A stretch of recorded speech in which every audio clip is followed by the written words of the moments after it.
ام المؤمنین حضرت جویریہ رضی اللہ تعالی عنہا مبارک بی بی فرمائی چې نبی کریم صلی الله علیه وسلم مبارک زما د خوانه د سحر منزل اوته د سحر جمع له اوته او د چاش په ټیم کې بیا واپس راغې چې تر دغه ټیمه پورې ما ذکر کو یعنی چې نبی علیہ السلام وته زه د هغه وخت نه په ذکر کې مشغول وم او د نبی علیہ السلام د واپس راتلو پورې زه په ذکر کې لګیوم نبی کریم صلی الله علیه وسلم مبارک او فرمایل چې جویریه ستا د خوانه چې زه وتلې ما د هغې نه پس ما څلور کلمات داسې ویلي دي چې کچرې دا وزن کړی شي نو ستا د دې ذکر نه بعد د دې وزن سی دا بسی واوی تا څومره ګوره دا څومره ډیر وخت ذکر هغې کړی دی نبی کریم صلی الله علیه وسلم مبارک به څه ټیم جمع ته وتلی وي د هغه ټیم نه دې مبارکې بیبي ذکر شروع کړی او د چاش په ټیم کې نبی علیہ السلام واپس شوی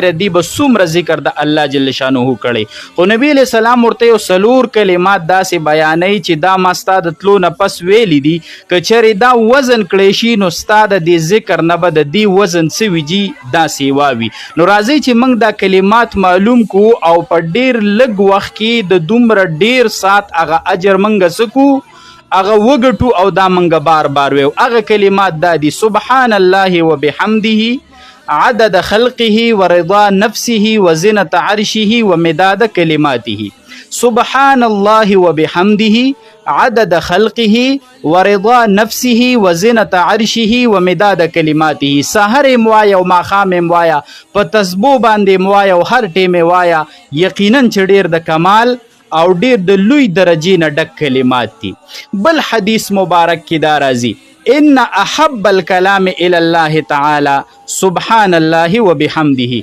الله ته په دې کلامونو کې په کلمو کې په ذکرونو کې خوښ ذکر هغه سبحان الله وبحمده دی ګوره په نورو حدیثو کې سبحان الله وبحمده سبحان الله العظیم راغلی او په دې حدیث مبارک کې صرف سبحان الله وبحمده خودلې نو لہذا تاسو کې هر یو لپکار دی چې هغه خامخا د ورځې سنا سوخه سبحان الله وبحمده ذکر خامخا کوي بل حدیث مبارک کی راځي چې څوک د ورځې سل کرتا صرف دا کلمه سبحان الله وبحمده سبحان الله وبحمده سبحان الله وبحمده دا سل کرتا د ورځې وای الله به د ګناهونه معاف کی اگر که د سمندر د زګمره ولی نه که د سمندر د زګمره ګناهونه وی الله به د دې کلمې د برکت سکی دا به معاف کی څوک چې د ورځې دا سل کرته وي نو یقینا چې ډیره غټه محرومتیا به وي چې منګ او تاسو ر دومره آسان او د دومره لنډ ذکر نه اومس شو محروم شو چې الله جل شانه په څومره ډیر صور کوي نو دا ذکرونه په خپل خپل کوي او نور امت ته ورسوي چې څومره خلک استاسو په وجه باندې کوي نو دا غي په اجر کې به زمنګ او استاسو میسوي وصلی الله علی النبی الامین میگان که په یو ځکه ډیر وي او ستا زندگی په تکلیف کې چولی وي نو آیا د دې وجل جایز دی او که جایز نه دی په کور کې دی په اجره کې دی په هر هغه ځای کې دی چې چرته ستا گزاران دی او ستا زندگی ته نه په تکلیف کې دا نو د دې د وجلو څه حکم دی بل دا د جی چې د دې د بندیدلو د پاره د بندولو د پاره علماء په کتابونو کې کم عمل یا کم وظیفه خودلې هغه درته هم بیانوم اول په دې مسله باندې ځان پوهه کا چې په کم ځای کې میګان ډیر زیات دي نو اول خو په کار ده چې بغیر د وجلو نه د دې څه تدبیر وکړی شي چې دا بند شي صحیح شو لکه نه خو که سړی هر قسمه تدبیر اختیار کو دا بندیږي نه نو بیا زمونږه کتابونو لیکلی دي لکه د فقه حنفي معتمد او مشهوره فتاوا هندیه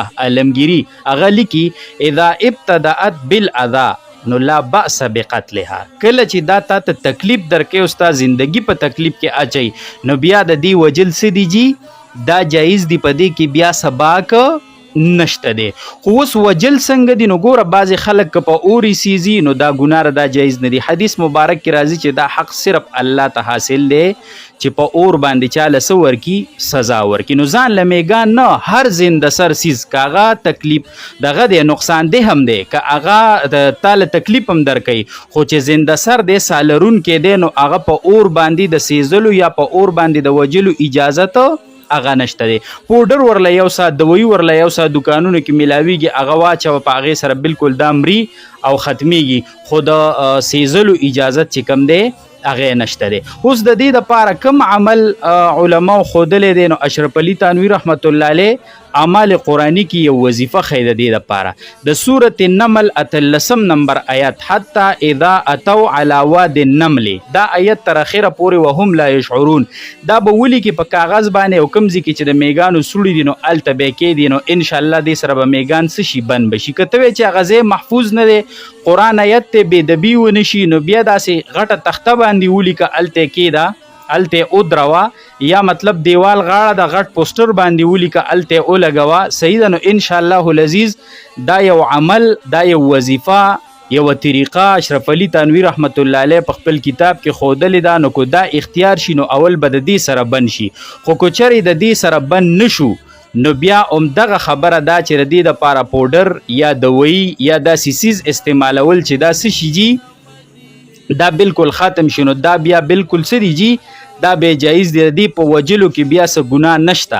صحیح شوله، ځکه چې د انسان زندگی په تکلیف کې واچوله نو داسې څیز د ده دپاره ضرري شو، چې ضرري شو نو د ضرري څیز وجل بیا څه دی جي دا جایز دی، خو چې وجل په داسې طریقه ونه شي چې دا په اور باندې وسیزلی شي، ځکه دغې اجازت نشته دی. او حدیث مبارک نه ثابت شو چې دغه حق صرف چا ته حاصل دی؟ الله ته حاصل دی. د دې په باره کې ډېرو ملګرو بار بار تپوسونه کول، نو ما مناسب وګڼله چې په دې باندې لږه خبره وکړم، ملګرو ته مخکې ورسوئ، شاید چې د چا تکلیف ختم شي نو موږ او تاسو ته هم اجر میلاویږي. وصلی الله علی النبی. په کور کې ورک شوی لیسنس خاپیرو څنګه را پیدا کو؟ ناشنا قصه را تاسو به حیران شئ چې په یو کور کې لیسنس ورک شوی او څه طریقې سره خاپیرو را پیدا کو. یو مولوي صاحب خبره کوله، وایي زمونږ په کور کې زمونږ نه لیسنس بېدرکه شو، ورک شو. نو زما والد صاحب غوسناک دی، موږ هم خفه وو، مور مې هم خفه وه چې یاره دا لیسنس بېدرکه شو، ورک شو، دا خو د کار کاغذ دی، هغه به غوسه بیا. وایي مور راته ویل چې ته راځه دې پلاني کلي کې یو زنانه ده او د هغې سره خاپیري دي او هغه د تعویضونه هم راوباسي او دا ورک شوي څیزونه چې کوم دي دا هم په خاپیرو باندې را پیدا کوي. وایي ما ورته ویل چې مورې زه هغه ټیم کې وړوکې وم خو هوښیار وم. وایي ما ورته ویل چې مورې داسې ګپ دی دې خلکو له نه ځو. وایي هغې راته ویل چې نه راځه چې ورشو بیا به د پلار قاریږي چې دا سیس پیدا شي. وایي چې کله دا ښځې خوا ته ورغلو قصه مې ورته وکړه چې زموږ نه دغه شان لیسنس ورک شوی دی او ډېره هم کاغذ دی او پلار ته هم پته نشته دی، که خبر شي بیا به راته غوسه کېږي، نو لحاظه ته دا خاپیري ولېږه چې زموږ دا لیسنس را پیدا کړي. وایي هغې ویل چې ټیک ته تاسو کښېنئ، زه لږ ساعت کې خاپیري ځي او بس راځي. وایي چې لږ ساعت تېر شو، وایي چې زما خاپیري خو تلي او ستاسو کور یې لټ په لټ که، هر ګوټ یې وکته، هر بکس یې وکته، هر ځای یې وکته، خو لیسنس یې پیدا نه کړو. لیسنس تاسو په کور کې نشته، دا ستاسو د کور نه چا ایستلی دی. ټیک شوله. وایي موږ ورته ویل چې دا خو کار خراب شو. ویل چې بس ما خو خاپیري وګرځول او لیسنس یې پیدا نه کو، او دا خبره خاپیرو وکړله چې یاره لیسنس د کوره چا ایستلی دی، دا چا پټ کړی دی، وړی دی. بس بیا مې ورته ویل چې ټیک ته چې پیدا نه شو بس مجبوري ده ځو به. وایي په دې کې مور راته ویل چې پیسې ورله ورکړه دې ښځې له. وایي ما ورته ویل چې بس لیسنس خو پیدا نه شو، په پیسو څه کوي؟ ویل چې نه ما خو خپل خاپیري لیږلي وو، ما خو خپل کار کړی دی چې ستاسو لیسنس پیدا نه شو نو زه خو د هغې ذمهواره نه یم. وایي بیا داسې کار وشو چې پیسې ما جب ته لاس کړو، نو ما سره لږې شان پیسې وې، بټواره نه کور پاتې شوی وه. نو هغه پیسې مې لږې شان راواخیستې، مې له ورکولې. وایي ما ته وایي چې نه دا پیسې خو کمې دي، دا خو زه نه هلم، ما له پوره پیسې راکړې. وایي ما ورته ویل چې پیسې را سره نورې نشته، صرف همدا مې راوړي دي، بټواره نه کور پاتې شول. چې نه دا زه نه هلم، دا لږې دي، پوره پیسې به راکوي. بیا مې ورته ویل چې ښځه یو کار وکړه، تا خو دا خاپیري لیږلي وو، زموږ دا کور یې وم لیدو او ګوټ په ګوټ یې کتلی هم دی. زه ورته ځای ښیم پلانې کمره کې، په پلانې المارۍ کې زما بټوه پرته ده، په هغې کې پیسې هم دي، دا خاپیري ولېږه، لږ ساعت کې به هغه بټوه راوړي، نو زه به تې تاله خپلې پیسې درکوم. ویل چې نه ته موږ پورې خندا کې او موږ پورې دا کې او دا تاسو چې کوم دی دا څیزونه نه منئ او دا به غرق شي، خدای به هم تباه کړي او موږ به خیري وکړو، خاپیري به دله نقصان درکوي. ما ته چې خدای ما خو سمه خبره وکړه، خو په 15 سکنډه کې ځي او 15 سکنډه کې راځي، بس بټوه کور پرته ده، راوړه پیسې. بهرحال وایي ښځه ډېره غوسه شو او خفه شو، بس کمې پیسې چې وې هغې رانه واخیستې. کور ته تیرالو. اوس دا پوینټ وګوره، ښه د کمال پوینټ پکې وګوره. وایي چې کور ته کله رالو که نه، نو وایي موږ ورځې مخکې د کور صفایي کوله، نو وایي دا کاغذونه هم ټول را جمع کړي وو. په دې پوړو کې یو ټوکرۍ پرته وه، په هغې کې ما کاغذونه ټول ایښي. اوس موږ ته خو پته نشته. وایي په دې کې چې څنګه موږ کور ته رادن نه شو، دا پوړو نه چرګې راودانګل. چې چرګې راودانګله ټوکرۍ راوارتوله. چې راوارتوله هغې نه کاغذونه ټول را پرېوته. چې موږ وکتل لایسنس په هغې کې راووت. چې لایسنس په هغې کې راووت، مور ته مې ویل چې مورې دغه خاپیرونه خو زموږ دا چرګه ښه وه. دغه ښځې له هم چې کمې پیسې ورکړې چې په دغې هم دې چرګې له دانې راوړی. ګوره څه د کمال کار یې وکړو. هغه ورک شوی لایسنس چې کم دی هغه خو چرګې را پیدا کړو. خاپیرو خو کور ګوټ په ګوټ کتلی و او لایسنس یې نه و پیدا کړی. نو زما عزتمندو په دې طریقه د دې خلکو دنده ګورئ څه ده، هغه روانه ده. په دیوال باندې به وال چاکینګ کړی، ماهر عملیات و تعویزات 100% ګارنټي کې سات. الکه تعویز بدله کو، وظیفه به 100% ګارنټي سره. تاسو دې کلمې ته سوچو کې دا خو د شرک کلمه ده. تعویز خو د سیز دی چې په دې کې اثر الله اچي. که الله پکې اثر واچي وبه کي، که الله پکې اثر وانه چي وبه نه کي. ټیک شوله که نه؟ اوس ته رالګي او ته وایې چې 100% ګارنټۍ سره به کېږي، انشاءالله هم پکې نه وی. په دیوالونو یې لیکلي 100% ګارنټي کې سات، انشاءالله هم پکې نه وی. نو بیا راولګي څه وایي دا به خامخا کار کوي. دوی خو دا مطلب شو نعوذ بالله من ذلک چې که الله پاک یې کوي او که نه کوي دا تعویز به کوي. نو دا خو د شرک کلمه شوه. نو ګورئ په دې طریقه د دې خلکو بازارونه ګرم دي. زما عزتمندو د دې خلک قیسو نه تیر شئ. ګورئ صحیح شوله که نه؟ موږ دا نه یو چې سحر نشته، سحر شته، جادو شته، منتر شته، غلط تعویز شته او خراب اثر هم شته. خو د هغې علاج به دا نه دی چې خاپیري راوباسي او ښځې د پردو تعویزګرو لځي او هغوی دې پې نه بېدبي دې ما پې هغوی دې پې لاسونه وخي او هغوی دې ورته دا خبرې کوي چې په تا تعویز شوی موږ راوباسو، دا کوو هغه کوو. نو دا خبرې ټولې غلطې دي.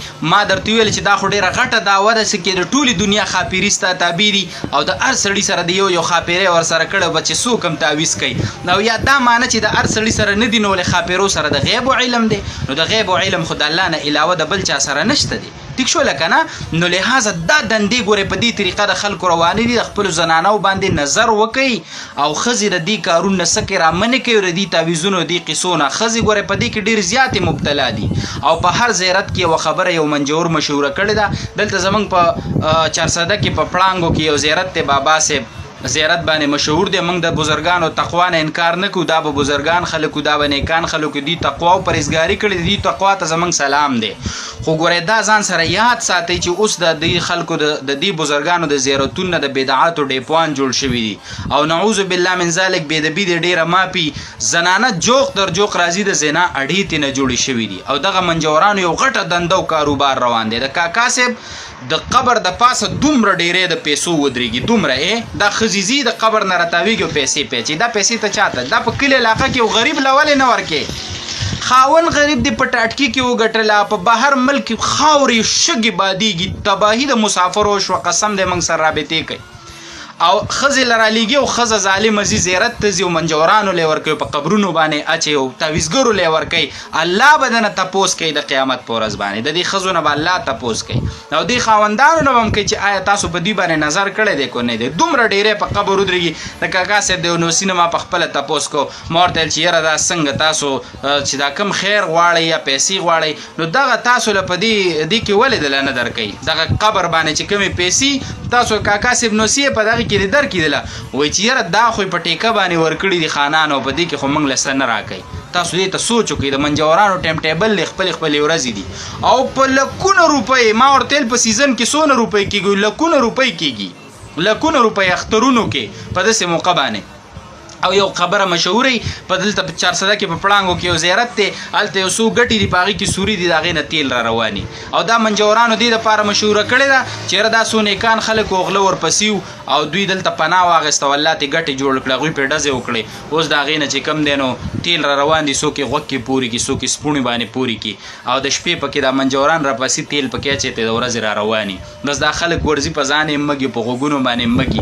دغه شان په بل زیارت کې مشهوره کړي چې دلته غله راوړېدل او په دې ځای کې د بوټي جوړ شو، ونې ترې جوړې شولې، بس خلک ور روان دي. دا په هر زیارت کې تاسو ګورئ یو خبره مشهوره ده، یو بازار څه دی دا ګرم دی، بس روان دی. د منجورانو قصه روانه ده او پیسې دي او لوټ مار دی د ښځو د کمقل مخلوق دا یو قصه روانه دا شروع د لحاظه په دې خبرو نظر وکړئ ان شاء الله. را روان کلیپ کې به درته سحر یو جلک خیمه او د غلط تعویض او د غلط کوړو او بیا به درته را روان کلیپ کې ان شاء الله د سحر او د غلط تعویض د غلط اثر د نظر بد د هغې دپاره ورته د قرآن نه بهترین توړ او بهترینه نسخه به درته خیم. خو دا میسج ټولو ملګرو ته ورسوئ چې څومره ملګري چې هغې په دې باندې خبر شي او هغې په دې خبره کې احتیاط وکړي. وصلی الله علی النبي.